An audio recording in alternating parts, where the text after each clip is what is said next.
Good afternoon to you and welcome to our webinar on choosing the right employer. I'm Emily and I'm an editor at TargetJobs and I'll be hosting this webinar. I'll introduce our panellists in a second, but just to start with a bit of housekeeping. We'll take questions at the end, so if you put them in the question panel and if you upvote the questions that you most want to be answered, then we'll try and make sure we prioritise them and we'll try and get through as many of them as possible.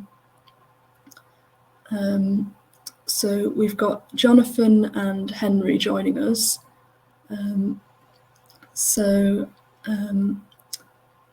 Would each of you like to sort of tell us a little bit about what you do, kind of sum up kind of what your employer does and maybe how long you've been working there as well.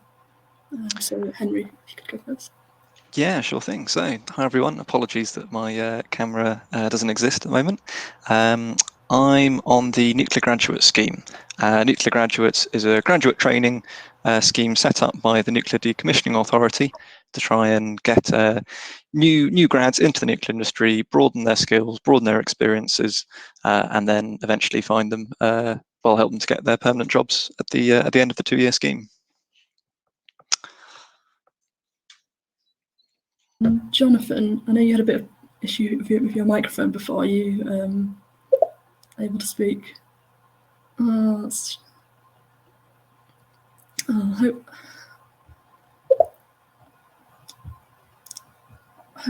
Hopefully we'll be able to get that sorted out, but we'll start off with Henry for now, if that's all right.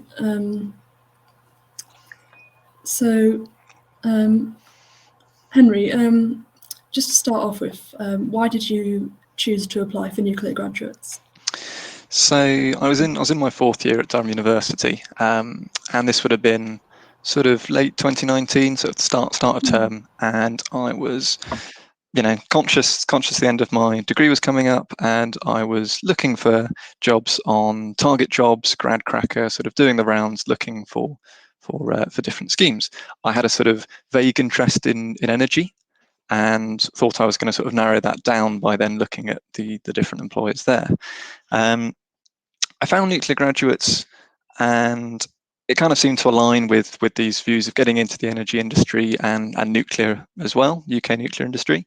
One of the most interesting things was that it was one of the sort of earliest deadlines, so I had to get all my research, get all the sort of preparation done for it sooner rather than later. And then throughout that sort of application period, it was always the first to do, the first to do the application pack, the first to do the video interview, and then the first to do the assessment centre. And then throughout that process, they sort of,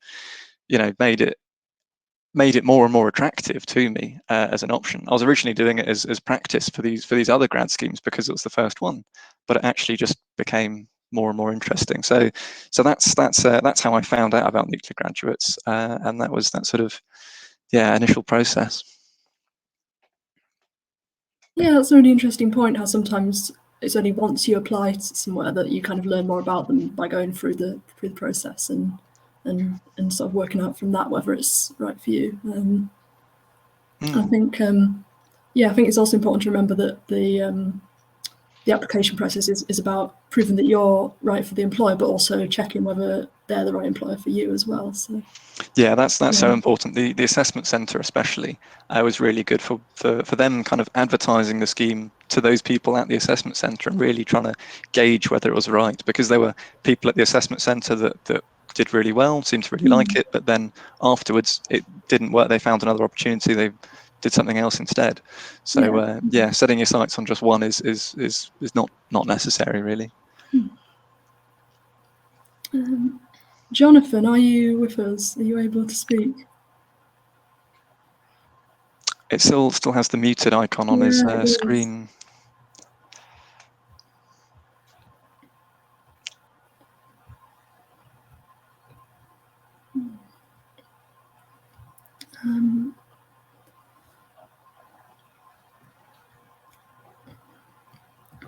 We've got people doing technical support in the background, so hopefully they might be able to help Jonathan.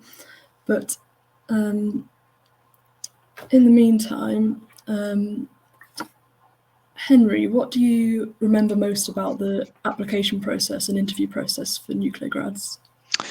So I've touched on it slightly there on that process, and it being the sort of the first one that I came across on Grad Cracker and Target Jobs.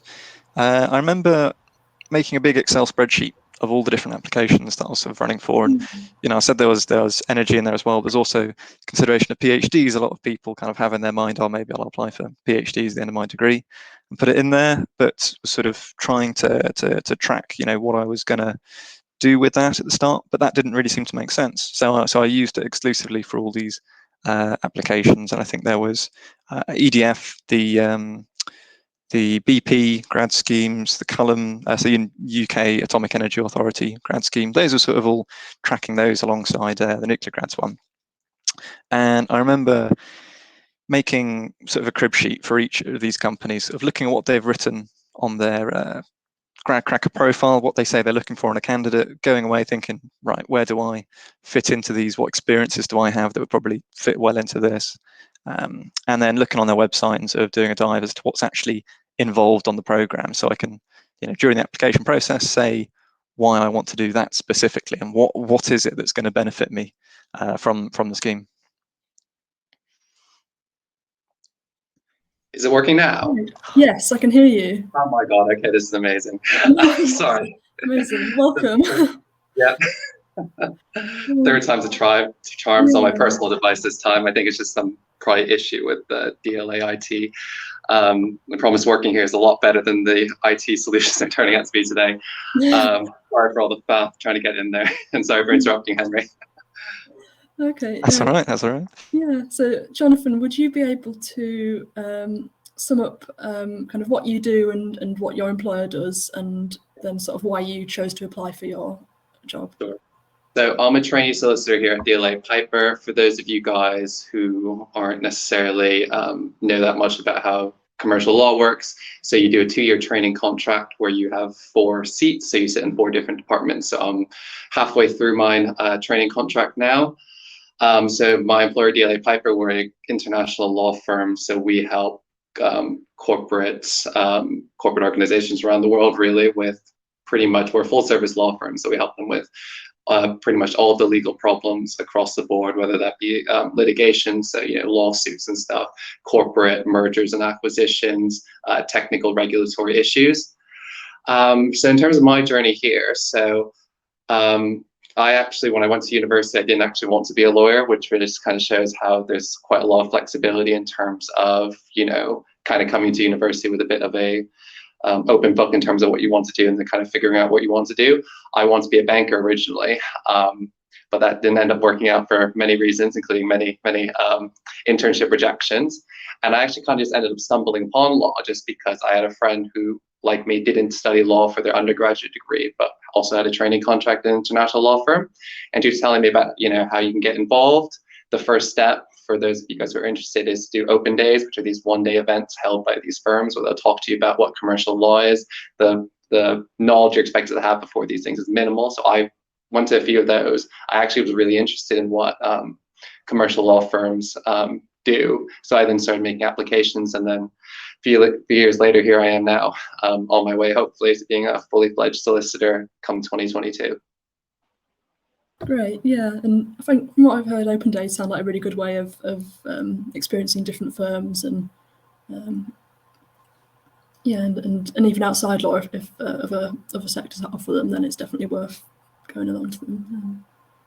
Yeah, agreed. Yeah, I know it's not just law that does like these sort of events. Most companies with like grad schemes, and even smaller firms as well, because I think you got to realize it's a 2-way process, and people and companies know that the best talent isn't just the people who come to university day one being like, I want to be a lawyer, I want to be a banker, I want to be whatever it is. It's also people who come to university being like, I don't really know what I want to do, but I'm here to learn and I'm willing to learn. And I think it's really important to not sell yourself short, even if you don't know what you want to do, even if some of your university friends might be very set on one path or another.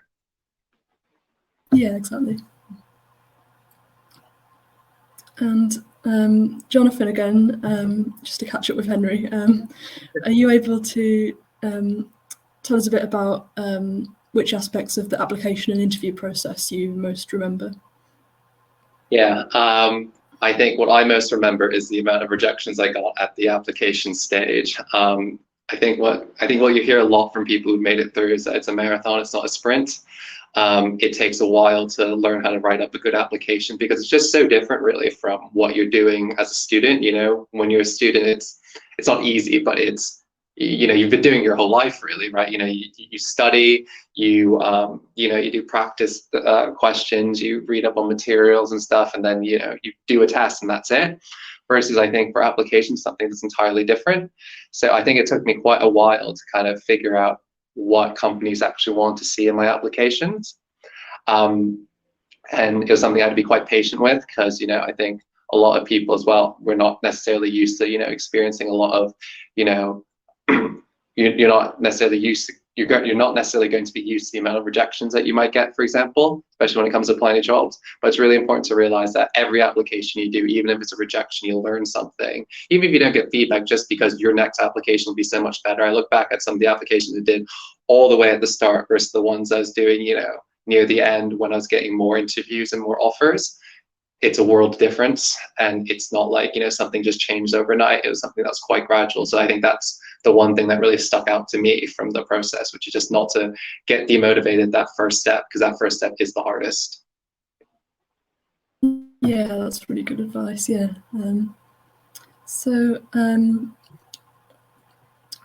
Could each of you tell us a bit about how you went about researching employers before you applied and before you attended the interviews? I might go with Henry this time, if that's okay.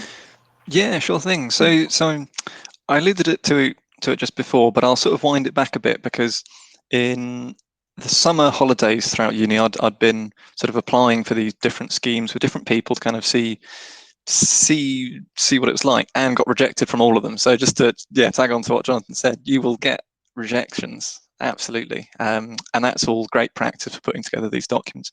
So it was kind of from that I developed a way of doing it. And of course there was some concern, because if my way of doing it hadn't worked for any of these summer placements, was it going to work for the real world?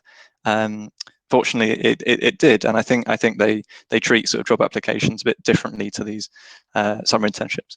But so having a really good idea of what they're looking for in whatever scheme they're running, what kind of their key behaviours are, and that's something that you don't have to do much at uni. Like Jonathan was saying, you've got to sell yourself and identify where that you've gained your valuable skills, and sort of you are almost a commodity in that sense. Work out why you're valuable, and then stress that during the application.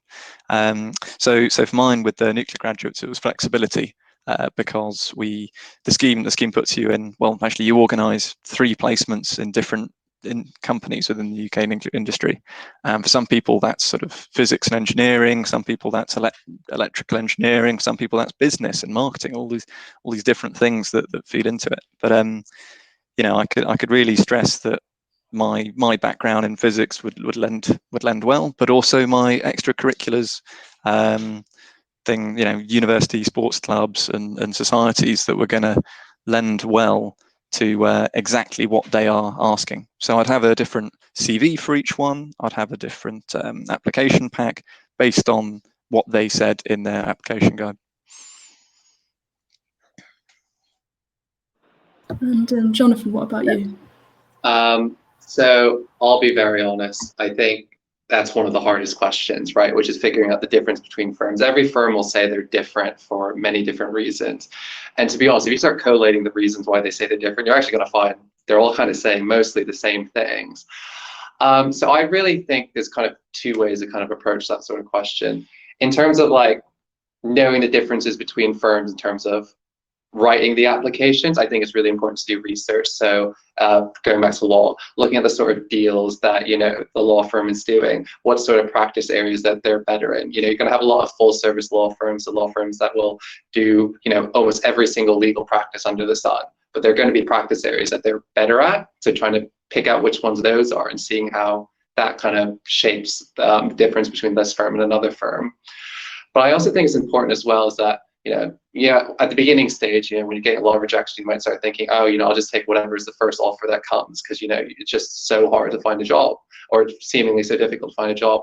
But actually, you got to keep in mind, this isn't like university where you're just going to be there for 3 years. This is somewhere where hopefully you're going to make a career that's going to last decades. And I think it's really important to kind of get a feel for what the company's like, and the best way to do that is, those company events, internships, and just like placements, because that's really where you get a feel for what the company is actually like. I had several offers, and the reason why I chose DLA in the end was, and it sounds really stupid to be honest saying it, and it doesn't come off well writing it down in an application, but it's just because the people here are just so nice. And I think especially when you're in training, you want to be surrounded by supportive individuals who really want to see you succeed. And I felt like DLA was really the best place for that. It's not something that you read off of a brochure, but that's something you just kind of pick up from the interactions, from my open day I did with DLA, and then my internship after, and from what I talked to other people about. And so I think that's also something important to keep in mind, not just what makes the firm different from an application standpoint, but also what makes the firm different from a genuine place to work standpoint. Yeah, I think like ultimately it comes down to sort of what's right for you and what feels where you feel like you fit in. I think, which is something you can't really get as much just from reading the websites. But they obviously start with that, but going along to open days, doing work experience, meeting people, it's really useful there. So I've got something I can quickly tag on to that. Of course. Reach out to people on the scheme on LinkedIn. Most people are more than happy to tell you about it. They really are, and that's a sort of quick, easy way to get some insider knowledge if you're really keen on something.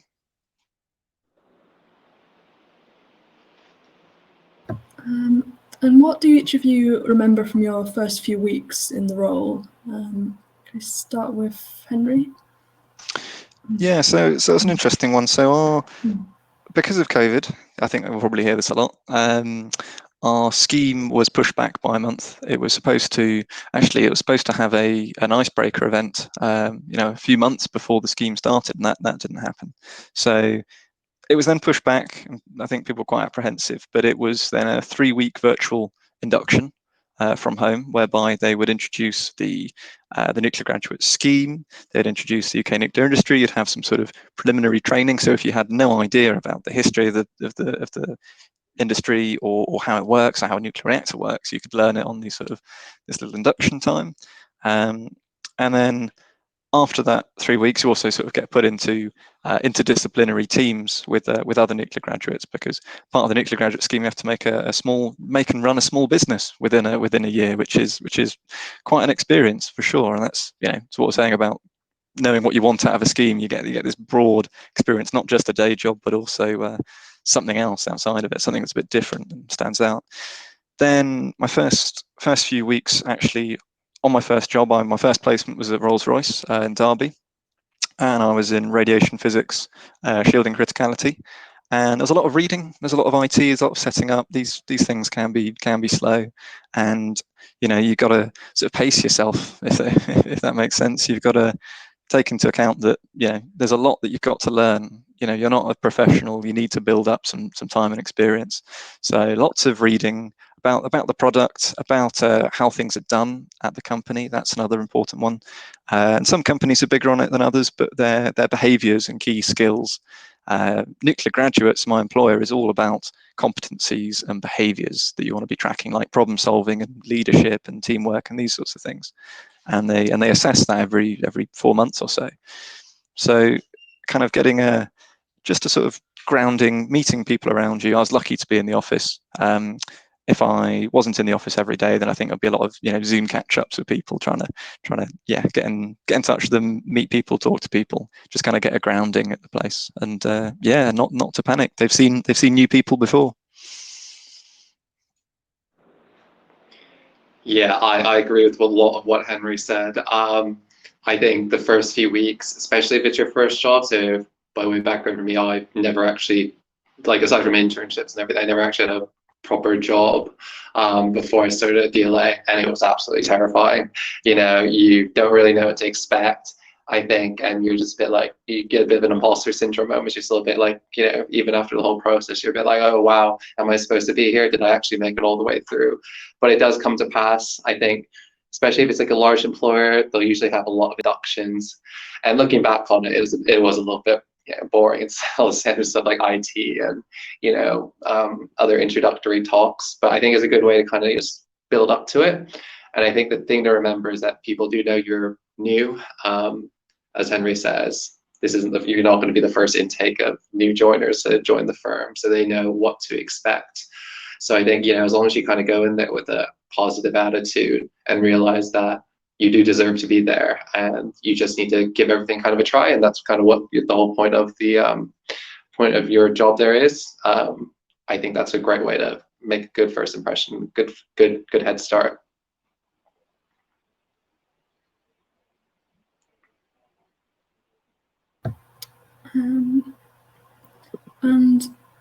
What would you kind of recommend to anyone who's really unsure where to apply or whether they would fit in somewhere? Jonathan, do you want to start? Yeah, sure. So funnily enough, my girlfriend's also a lawyer as well. And she's a year below me. So she was kind of facing this sort of conundrum. She didn't really know where to apply. And I just kind of encouraged her to do law, not because, not just because I'm just doing it, but I was just a bit like, you're not signing like a lifetime contract, when you sign your first employment contract. People move around. It's about kind of getting a bunch of different experiences, and maybe the first experience you do, like for me, is going to be something that you actually really enjoy, or maybe it's not. And if it's not, that's fine, because you still should give it your all, but you're going to leave the experience, whether that be an open day, an internship, or a full out job. You're going to leave with great experience, and you can take from that what you've learned, and try different things out. I think the thing I would say is, if you're unsure, is just give everything a go where you can. There's not many opportunities in life where you have the chance, like you do at university, to like really get a chance to try a whole bunch of different things. And I think now is kind of the best time to try it. And there's no need to feel shy or feel as though you're committing yourself to one thing or another. You're not. You're just trying something out.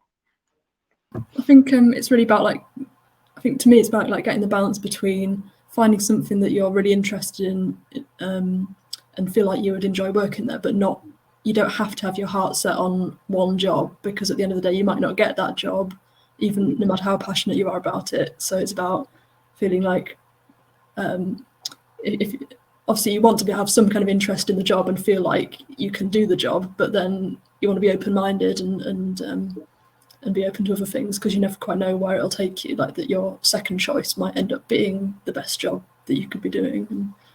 And yeah.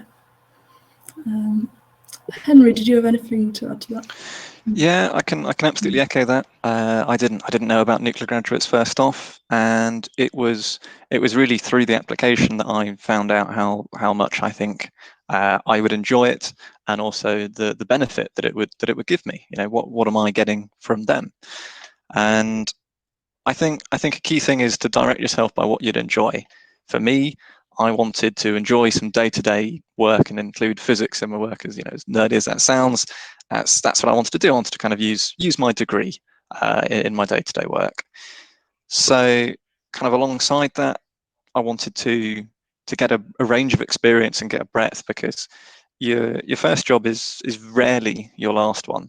And so to apply and experience a few different things, for me, where it's 3 different placements at separate companies, absolutely perfect, because I can actually see what it's like to almost a taster of their grad scheme and a taster of their grad scheme.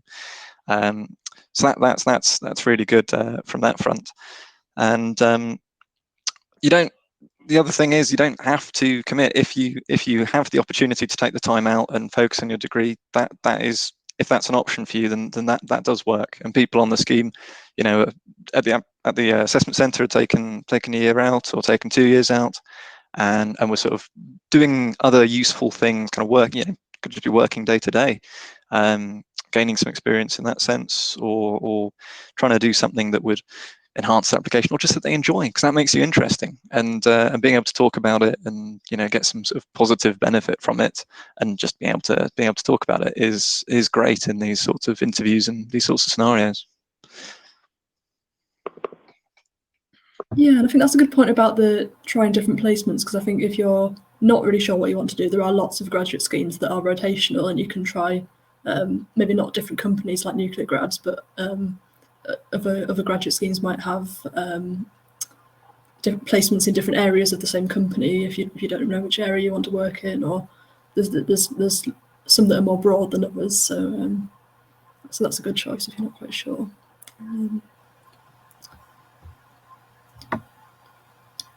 One more kind of question from me that I thought of that's kind of building on what we've already said was, how would you kind of approach the sort of why did you apply to us question on the kind of application forms and interviews?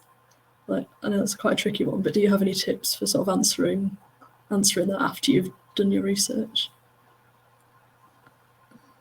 I can hop on. I've had a thought. I think trying to remember back, I had sort of narrowed it down to 3 key things, and it was enjoying that physics sort of day-to-day aspect, getting a broad range of experience, and what was the last one? I think the other one was I want a job. I'd like to be employed and build up that experience, and I think this would be one that I would enjoy, would benefit me and benefit you, the employer. I think I'm good for your company. That was, I think, when I tried to sort of simplify it, was what it came down to. Yeah, I agree with that. I think the key is to be both keep it simple and keep it genuine. I think a lot of people twist themselves into circles trying to think of, oh, I want to come up with some reason that they've never heard of, or I don't want to stand out.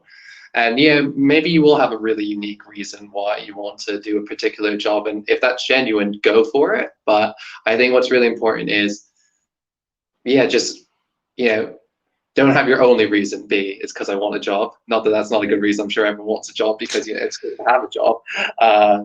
But I think just have a think about what is it about the profession that interests you, and then really kind of drill down into that. And it doesn't need to be complicated. Most of the times it won't be really complicated. Try to drill into that and identify what specific aspects of the job you're interested in. And then from there, I find it's usually not too hard to pick out why you're actually interested in the job. Because I think the thing is, you got to keep in mind, especially with larger graduate schemes, is the people who are reading your applications are going to read thousands by the time the cycle's over. The interviewers are going to be interviewing tens, if not hundreds, of people. They have probably heard every story out there. So what they're looking for isn't something necessarily new, but they're looking for people who are genuine and have passion. And it's a lot easier to be passionate about something you're genuine about rather than being passionate about something you think the other person wants to hear. Yeah, exactly. And it comes back to the idea of finding the right job for you as well. So you don't want to be sort of being someone you're not to get a job if you're not going to then enjoy it and do well in it. So it's more about, it comes back to sort of being yourself, even though that's easier said than done. Something I can tag on to that. I remember when looking at the salaries for jobs was a really interesting one, because when you're looking at the sort of broad swathe of opportunities on target jobs, and they've all got our salary competitive, trying to stand out, and some trying to appear better than others. And some these grad schemes, they may have differing initial salaries, and they may have differing initial degree requirements. So for me, there was I think the degree requirement was a 2-2, and my sort of thought process was, is this going to be a rigorous enough job? Is this serious enough? And there were sort of these these grad schemes. I mean, you see like some of these financial firms that have crazy graduate salaries, and kind of not to get swept up in that, because that can take you for a ride for 2 years and you'll be well paid, but then you might not have enjoyed it, and also then not continue at that company, and then you're sort of back to square one, but just with more experience, knowing something that you didn't enjoy perhaps. So I wouldn't get too worried about the sort of degree requirements, and even the salary, because it's not always a sort of straight line to the top of salaries increasing. People take career changes, career steps, sort of going sideways, then going upwards. So yeah, don't sort of go go straight for that, I would say. Yeah, I think you'll have a much more enriching experience if you work out what you'll enjoy and what will benefit you at that company, as opposed to just how much they're paying you in those 2 years of the grad scheme. Exactly, yeah, it's finding something that really suits you, exactly. And then picking up on one thing you said, if you do end up joining a grad scheme and finding after 2 years that you're not enjoying it and you feel like you're back to square one, again, that's not the end of the world, because you might go into an employer and really want to build your career there and stay there long term. But if not, then that's fine as well. And a lot of people will change jobs and move around a lot. So don't put so much pressure on yourself to find the right job straight away. So again, it's a kind of balance.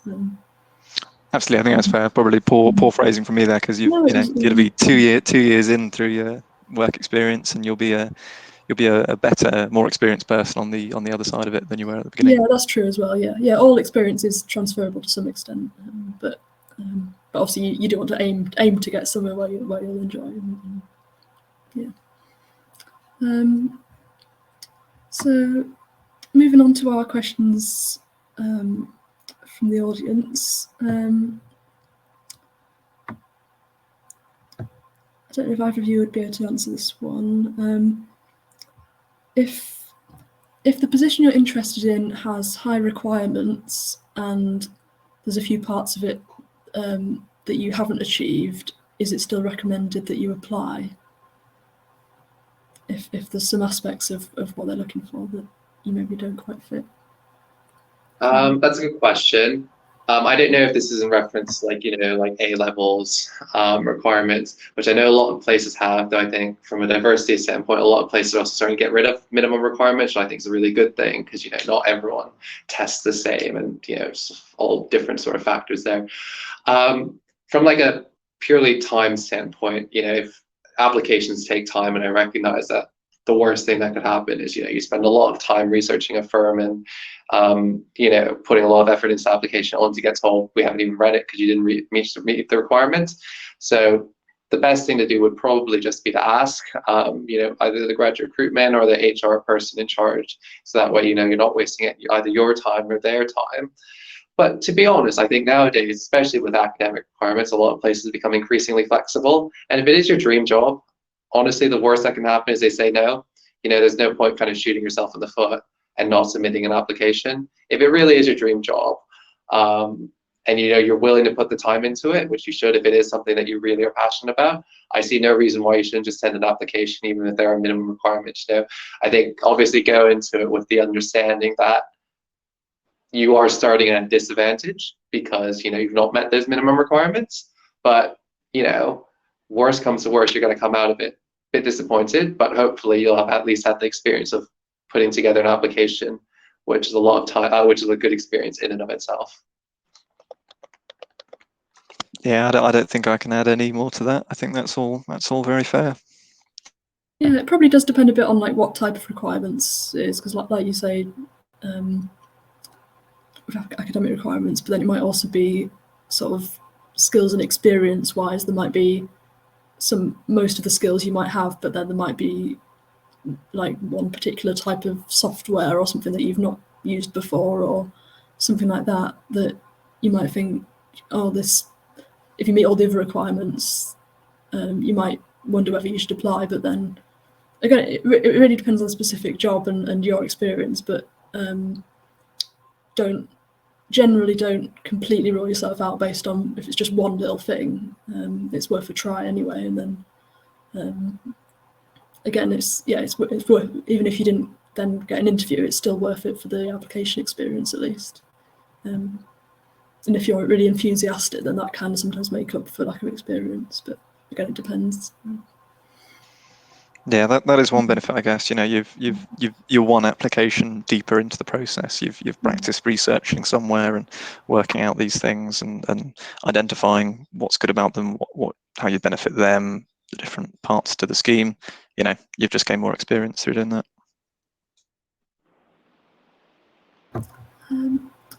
And do either of you have any tips on how to beat imposter syndrome once you've started your job?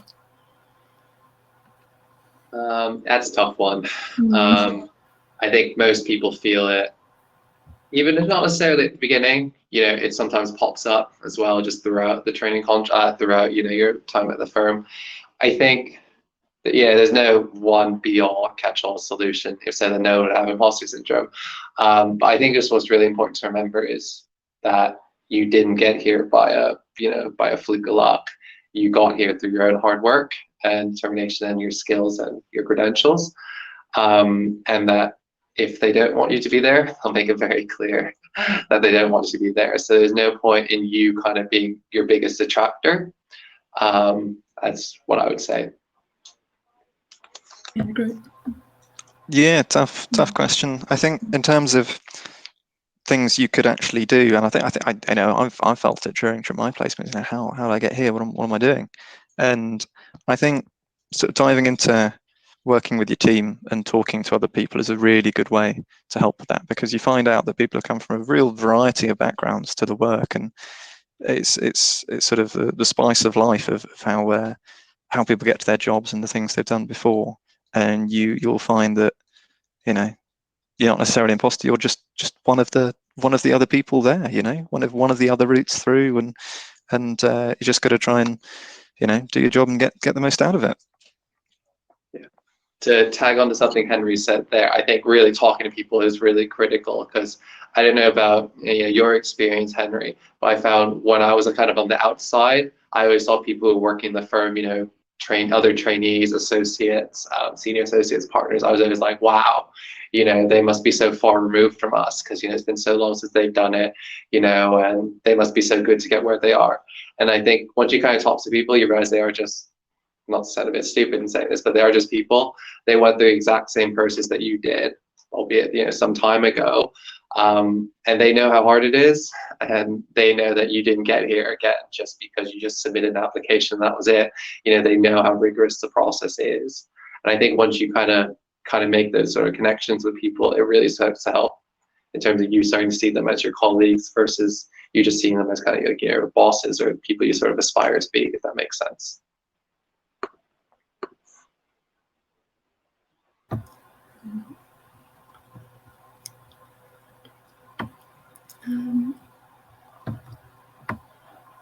We've not got that many questions actually, so if anyone does have anything else you want to ask, now's the time.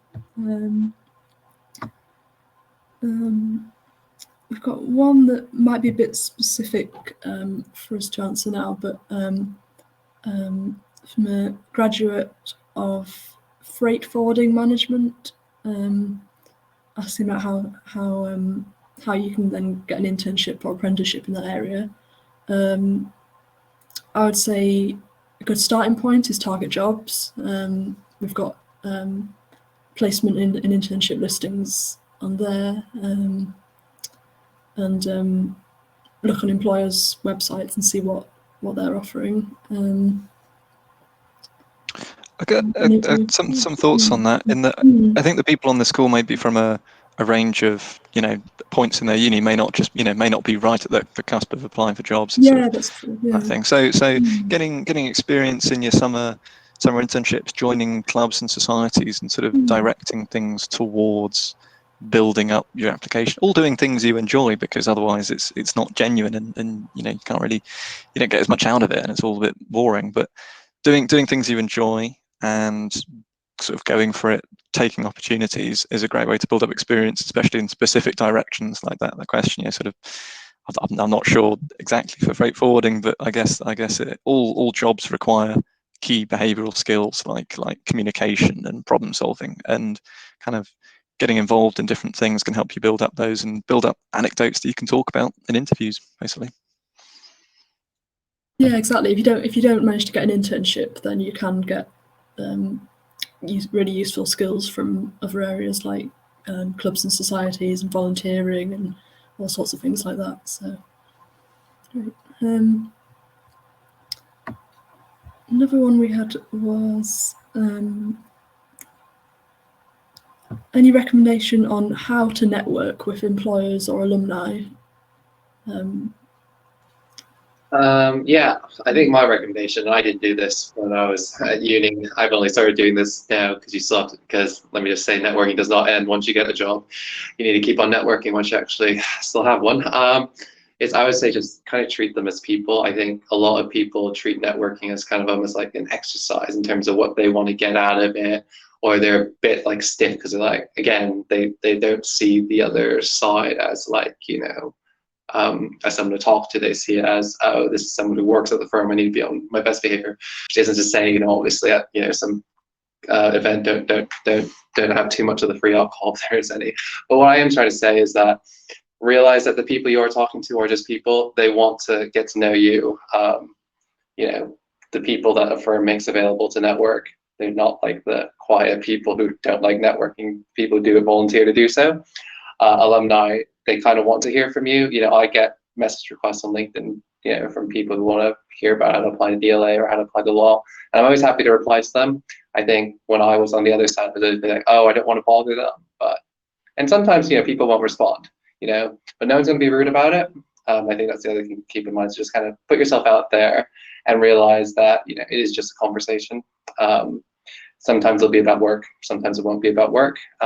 But just really networking, in my opinion, is about forming that sort of personal connection.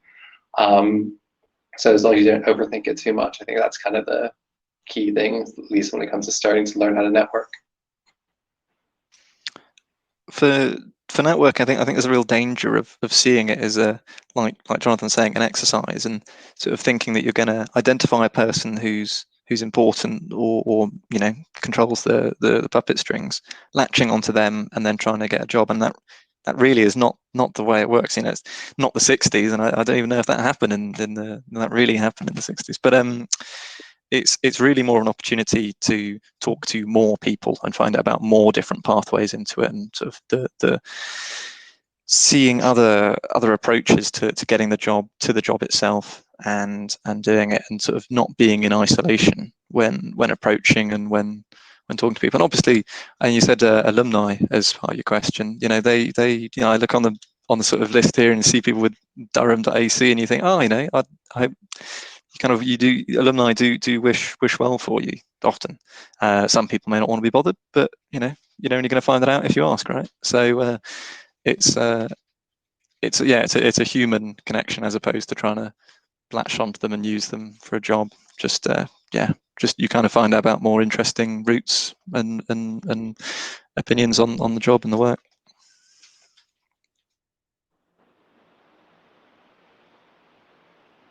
Again, it's just about getting that sense of what it would be like to work for the company, and just learning as much as you can. And again, if we've said this before, if the people are nice, then that can sometimes really make the difference with choosing between one firm and another.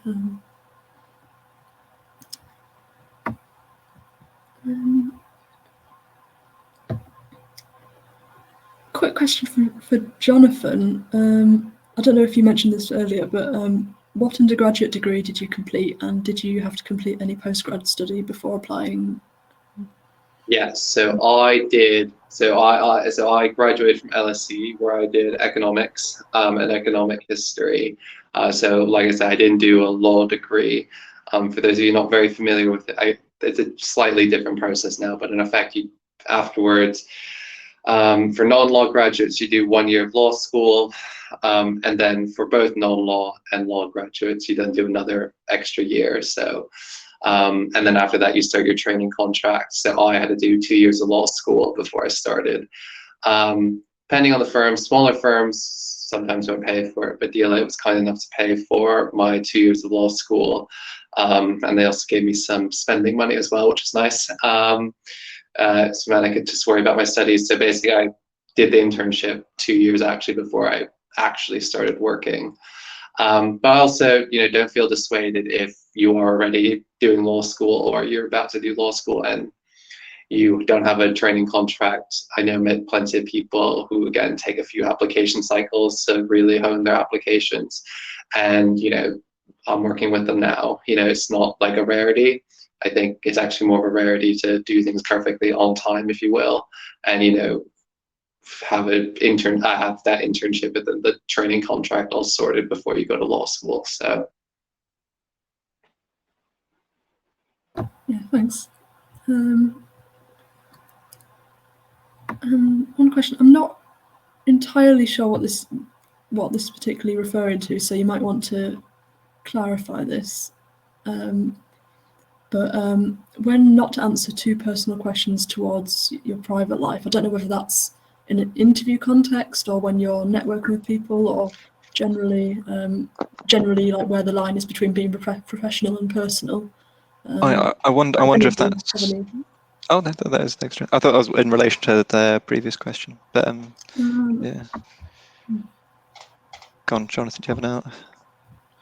Yeah, for interviews, I guess not talking.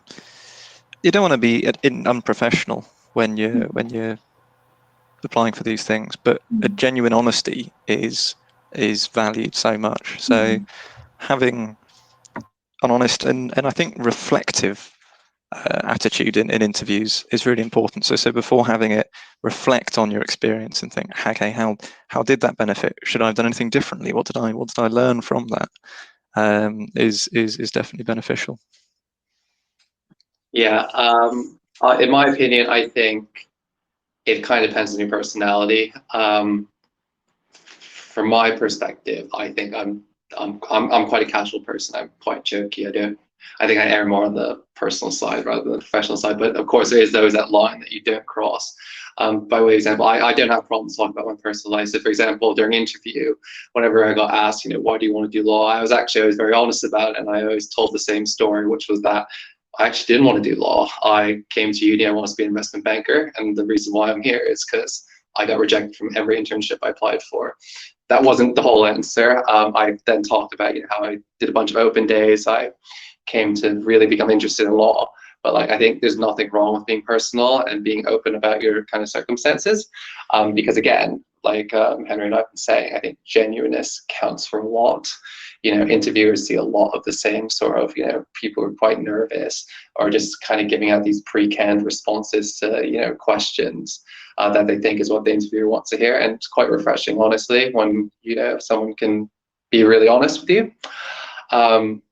There is a line, but I would say for like 85 to 90% of people, you being open isn't going to cross that line. There are some people who do cross that line, of course, but I think being open, there's nothing wrong with that, and that's something that actually a lot of people find quite refreshing. But it's something that you kind of have to gauge, I guess, when you're either at interview or whether with the people you work with.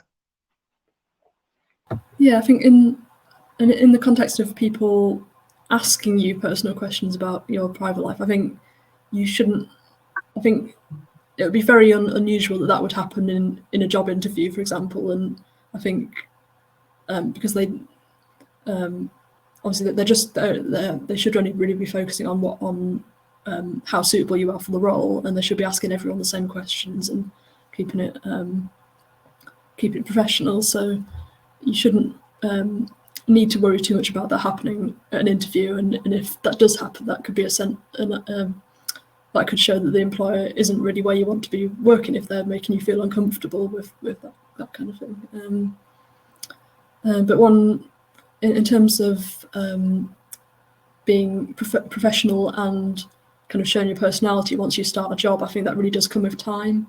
Because when I graduated, I really didn't know obviously there's some things that are definitely okay to talk about, but then there's kind of that sort of grey area in the middle where you're not sure how much you should treat your colleagues like friends. And but now I've been in my job for 4 years, and we just me and my team have quite good kind of banter with each other, and we're not really kind of worrying about that because we know kind of what's okay to say and what's not. So you really just get a sense of it as, I think if you're not sure, obviously it's safer to be more professional, but try not to let that get in the way of letting people get to know you, because it can sometimes be tempting to just come into work and just talk about your job and be scared to talk about anything outside of work. But it is good to talk about your hobbies and what you've been up to outside of work as well. Do you have any more questions? Unless anything else comes through now, I think we'll wrap up.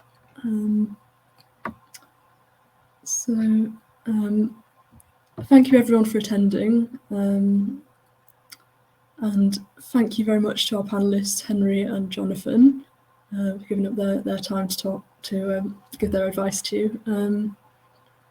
If you'd like to thank them, you can put a comment in the chat, or you can post on LinkedIn about coming to the webinar.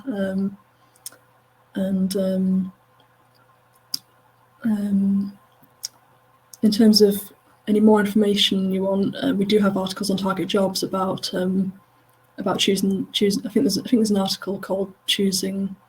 It's along the lines of choosing the right employer. So you can type that into the search bar and find that.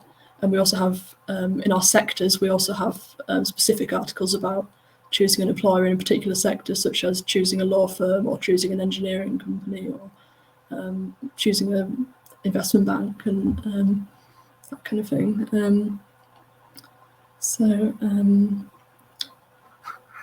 Did either of the panelists have any recommendations for any further information or anywhere else they can go for advice? I think, yeah, like you said, Target Jobs does a lot. These other graduate employment companies do as well. Shop around and have a look and talk to people. Yeah, absolutely. Great. And I think our next webinar is on 30th of September, and I think it's about preparing for a virtual careers fair. So that might be a good one for anyone who's looking at going to the Target Jobs virtual careers fair, which is in the first week of October. That can be a good one to sort of learn how to prepare and how to make the most of that. So until next time, thanks again to our panelists, and take care. Bye. That's good. Thanks for a lot. having me. Take care. Bye. Bye. Bye.